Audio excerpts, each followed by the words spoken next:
నేను లక్ష్మణ్ గారు నాకు చెప్పిన ప్రకారం ఉపన్యాసం ఇచ్చేదానికి పిలవలేదు నన్ను. నేను పాతకాలం టీచర్ కాబట్టి ప్రిపరేషన్ లేకుండా ఉపన్యాసం ఇవ్వలేను.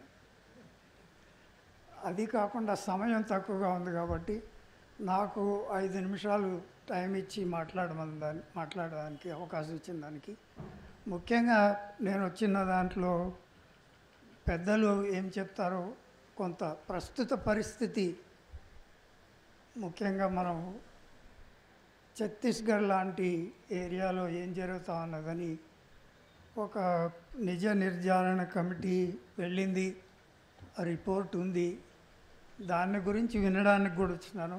అది ప్రింట్ అయి నాకు ఇస్తారు కాబట్టి దానికన్నా ముఖ్యంగా చారిత్రకంగా ఆదివాసీలకు ఏ విధంగా అన్యాయం జరుగుతూ వచ్చిందని చాలా మౌర్యుల కాలం నుంచి ఇప్పటి వరకు జరిగిన దాన్ని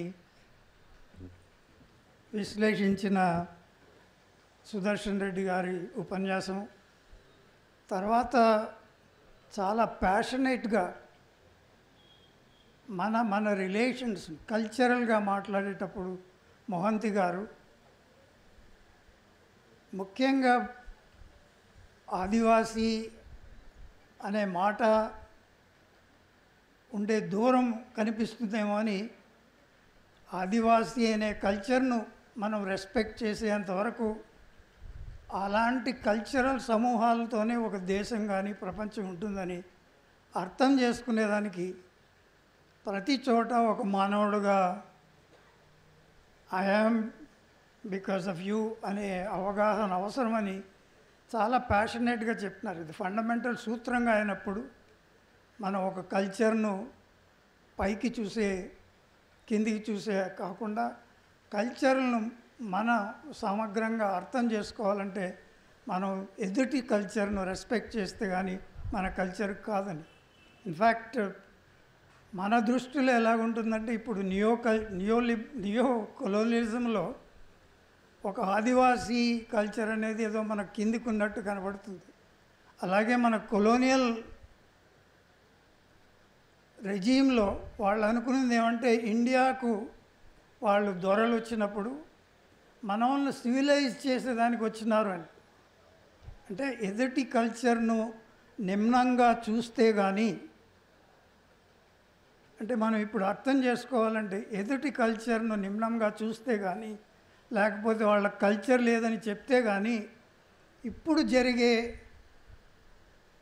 ఆదివాసీల పైన దౌర్జన్యం కానీ రీప్లేస్మెంట్ కానీ జరగదు.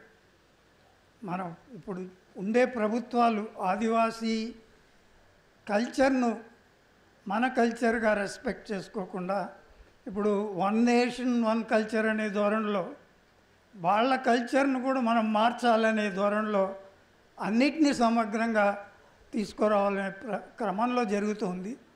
ఉదాహరణకు ఇప్పుడు ఈరోజు మనం సెలబ్రేట్ చేసుకునే ఇంటర్నేషనల్ ఆదివాసీ డే, వాళ్ళ ఆదివాసీ అనకపోయినా international indigenous peoples day. In fact 1994లో ఐక్యరాజ్య సమితిలో ఈ ప్రతిపాదన వచ్చి ఇది యాక్చువల్గా జనవరి 1994లో వచ్చింది. అయితే ఈ ఆగస్టు 9వ తారీఖున international day of indigenous people చేసేటప్పుడు అప్పటికే చాలా ఇండిజినస్ పీపుల్ను సమగ్రంగా నాశనం చేసినారు. ఇప్పుడు ముఖ్యంగా చెప్పాలంటే లాటిన్ అమెరికన్ కంట్రీస్లో ఎక్స్టెన్సివ్గా ఈ ప్రపోజల్ వచ్చింది, ప్రపంచవ్యాప్తంగా వచ్చినప్పుడు బాగా ఇండిజినస్ పీపుల్ను వైప్ అవుట్ చేసిన ఏరియాస్ నుంచి వచ్చిన ప్రతిపాదనలు వచ్చినప్పుడు అప్పటికే లాటిన్ అమెరికాలో చాలా సమగ్రంగా నాశనం జరిగింది. అంటే ఇప్పుడు ఇంకొక విధంగా ఆయన వరవరరావును కోట్ చేసి ఎందుకు ఆదివాసీ సమూహాలు ఉండే చోట ఘర్షణ ఇలాగుందంటే వాళ్ళ కాళ్ళ కింద సంపద ఉందని. ఇప్పుడు లాటిన్ అమెరికాకు వచ్చిన రిచ్ రిసోర్సెస్ అంటే ఇప్పుడు దానికి ఒక పేరు కూడా రిసోర్స్ కర్స్ అన్నారు. వాళ్ళ దగ్గర ఉండే రిసోర్స్ నిక్షేపాలు అదే వాళ్ళకి ఎనిమీస్గా తయారైన. అందువల్ల మీరు ఆదివాసులను చూసేటప్పుడు వాళ్ళ యాటిట్యూడ్ ఎలాగ వస్తుందంటే సామ్రాజ్యవాదం. ఇన్ఫ్యాక్ట్ మనం చెప్పుకునే దాంట్లో ఎక్స్ట్రాక్టివ్ ఇంపీరియలిజం అని చెప్తాం. ముఖ్యంగా ఒక విదేశాల్లో నుండి ఖనిజ సంపద దోచుకునే క్రమంలో ఇంపీరియలిస్ట్ కల్చర్ను సూపర్ ఇంపోజ్ చేసేదానికని వాళ్లకు ఏమీ తెలియదు. అంటే ఇన్ఫ్యాక్ట్ ఒక లైన్ కొటేషన్ ఎట్టుందంటే బెగ్గర్స్ ఆర్ సిట్టింగ్ అనే మౌంటైన్ ఆఫ్ గోల్డ్. అంటే అక్కడుండే ఆయిల్ కానీ అక్కడుండే కాపర్ కానీ నికెల్ కానీ ఇవన్నీ సంపదలు ఉండే చోట. ఈక్వెడార్లో ఈ స్లోగన్తోనే మొదలైనది డెస్ట్రక్షన్. అలాగే వాళ్ళకు ఈ ఆదివాసీల పైన దౌర్జన్యం వచ్చినప్పుడు లోకల్గా ఉండే ప్రభుత్వాలు ఏదైనా అడ్డం వస్తే రెజీమ్ చేంజ్ అని మొదలుపెట్టినారు. అంటే ప్రభుత్వాలను మార్చి సంపదను దోచుకోవడం జరిగినది. ఇప్పుడు మనకు తెలుసు ఒక ఈక్వెడార్ కాదు, ఒక బొలీవియా కాదు, లేకపోతే ఒక చిలీ కాదు. మీకు ఈ దేశాలన్నీ చూసినప్పుడు సంపద దోపిడీ కోసమే సామ్రాజ్యం ఎక్స్పాండ్ అయినట్టు. ఇప్పుడు కాకపోతే ఏమంటే ఈ నియో ఇంపీరియలిజం సిచ్యువేషన్లో మనం బతికే చోట ఇన్ఫ్యాక్ట్ 94లో ఈ ఇంటర్నేషనల్ ఇండిజినస్ పీపుల్స్ డే డిబేట్లో యాక్చువల్గా మన దేశం నుంచి అబ్జెక్షన్స్ రైజ్ చేసినారు ఇండిజినస్ పీపుల్ అనేదానికి. ఎందుకంటే మనకు ఇండిజినస్ పీపుల్ అంటే ఏదో you can push them out అనేలాగా ఉంటుందని ఆదివాసీలని అసర్ట్ చేసుకునేది అప్పటి నుంచే వచ్చినది. ఆదివాసీ అనే ఎక్స్ప్రెషన్కు అంటే ఇప్పుడు తర్వాత వచ్చిన క్రమంలో ఇప్పుడు మన దగ్గర 2000లో వచ్చిన ఫారెస్ట్ రైట్స్ యాక్ట్ కానీ దాన్ని ఏ విధంగా మనం పర్టికులర్లీ ఈ 10-15 సంవత్సరాలు 10 సంవత్సరాలు ముఖ్యంగా ఎలాగా దాని నుంచి ఒక వికృతమైన లోకల్ ఇంపీరియలిజం అంటే ఇప్పుడు కార్పొరేట్ ఇంపీరియలిజం అంటే ఇప్పుడు ఎక్స్టర్నల్ ఇంపీరియల్ నుంచి ఇంటర్నల్గా ఇంపీరియలిజం ఇంటర్నల్ కాలనైజేషన్ జరుగుతోంది. ఈ క్రమంలో జరిగేదే ఇప్పుడు మనకు ముఖ్యంగా మనం అందరినీ కదిలించింది ఒక రిపోర్ట్ తీసుకొని వచ్చేదానికి ఒక ఫ్యాక్ట్ ఫైండింగ్ కమిటీని పంపించి మనం చర్చించుకునేదానికి వచ్చినది ముఖ్యం ప్రేరణ ఛత్తీస్గఢ్ నుంచి వచ్చినది. దానికి ముందుగానే ఇప్పుడు ఆ K16 అనే దాంట్లో భరద్వాజ్ అనే ఆమె అక్కడ చాలా రోజులుగా ఆ లోకల్గా ఉండే పీపుల్తో వాళ్ళతో ఉండి కుటుంబాలతో ఆమె కలెక్ట్ చేసిన ఇన్ఫర్మేషను ఆమె అక్కడ ముఖ్యంగా చాలా ప్రకృతికి కానీ మనం ఇప్పుడు ఒక విధంగా ప్రకృతి వేరు మనుషులు వేరు ఈకలాజికల్ సమన్వయం చేసుకునేటప్పుడు ఇది ఈకలాజికల్ ఇంపీరియలిజం కూడా అవుతుంది. Destruction of the whole thing.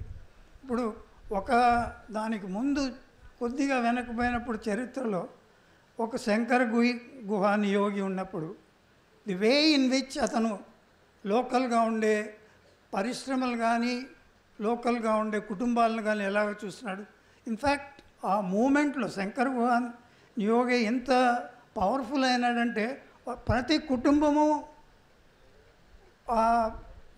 ఆ ప్రాంతంలో జరిగే సంపదలో భాగంగా కాకపోతే ఆ విధమైన ఆచరణ చేసేదానికని ఆయన చేసిన ఫ్యామిలీస్ కోఆపరేటివ్స్ కంప్లీట్గా వాళ్ళు బ్యాక్ బోన్ లాగా ఉండేవాళ్ళు కార్మికుల మూమెంట్ కోసం కూడా. ఇన్ఫ్యాక్ట్ మేజర్ డిస్ట్రక్షన్ అక్కడ సిమెంట్ ఫ్యాక్టరీల వరకు జరిగినది. ఇప్పుడు ఈరోజు అది చాలా చేతులు మారినది. ఫ్రాన్స్ నుంచి ఆమె భరద్వాజ్ చేసిన డాక్యుమెంటరీలో ఎంత సంపద ఉంటుందంటే ఆ సిమెంట్ ఫ్యాక్టరీలలో నుంచి వచ్చిన సంపదను గురించి ఎస్టిమేట్ చేసుకోవాల్సిన దానికి ఆ సిమెంట్ ఫ్యాక్టరీకి మేనేజింగ్ డైరెక్టర్గా ఉండేవాడు జీతంను బట్టి కూడా చూడొచ్చు మీరు. $5.5 బిలియన్ జీతం ఉన్న మేనేజింగ్ డైరెక్టర్ ఫ్రెంచ్ సిమెంట్ ఫ్యాక్టరీస్కి. అంటే ఆ సంపద వాల్యూ అలాగ పెరిగి విపరీతంగా బయట నుంచి పెట్టుబడులు ఇప్పుడు విదేశీ పెట్టుబడులు అంటే ముఖ్యంగా ఈ ఏరియాలోనే పెట్టుబడులు జరిగినాయి. ఎక్కడైతే సంపద ఉందో, ముఖ్యంగా 90 తర్వాత వచ్చిన పెట్టుబడులు, మనం నియోలిబరల్ అనొచ్చు, దీనికి ఎక్స్ట్రాక్టివ్ ఇంపీరియలిజం అనొచ్చు, విపరీతంగా పెట్టుబడులు అక్కడికి వచ్చినది. లాభాలంతా అయిన తర్వాత ఇప్పుడు మన కొత్త ధరలకు వాళ్ళకి అమ్మేసి వెళ్ళారు. ఇప్పుడు మనం చెప్పే క్రోనీ క్యాపిటల్ అనుకున్నప్పుడు ఆ ఫ్రెంచ్ సిమెంట్ ఫ్యాక్టరీ నెట్వర్క్ కంప్లీట్గా ఇప్పుడు అదానీ చేతిలో ఉంది. అంటే ఇప్పుడు మనం రోజు మాట్లాడుకునేదానికి అక్కడ జరిగేదానికి ఎంత క్లోజ్గా లింక్ ఉంటుందో, ఇప్పుడున్న ప్రభుత్వం చేసే అరాచకాలకి అక్కడ చూసే కైండ్ సప్రెషన్కు పీపుల్స్ రెసిస్టెన్స్ ఎంతవరకు నిలబడగలడానికి మోహంతి గారు చెప్పినట్టు మనం అందరూ ఈ జరిగే ఆక్రమణ, ప్రజలపై జరిగే అణచివేత అర్థం చేసుకొని వాళ్ళకి సాలిడారిటీగా ఉంటే కానీ వాళ్ళు ఈ జగ్గర్నాట్ అంటాం, పర్హాప్స్ ఈ జగ్గర్నాట్ ఆఫ్ క్రోనీ క్యాపిటలిజంను రెసిస్ట్ చేసేది కష్టము. అందువల్ల మేము కూడా ఈ దీంట్లో సాలిడారిటీ ఉన్నామని చెప్పుకునేదానికి నాబోటి వాళ్ళు కూడా ముందుకు రావాల్సిన అవసరం ఉంది. మీరందరూ ముందున్నారనే మేము వెనుకున్నామని చెప్పేదానికి వచ్చినాను నేను ఇక్కడ. మీకు అవకాశం ఇచ్చినందుకు థ్యాంక్ యూ.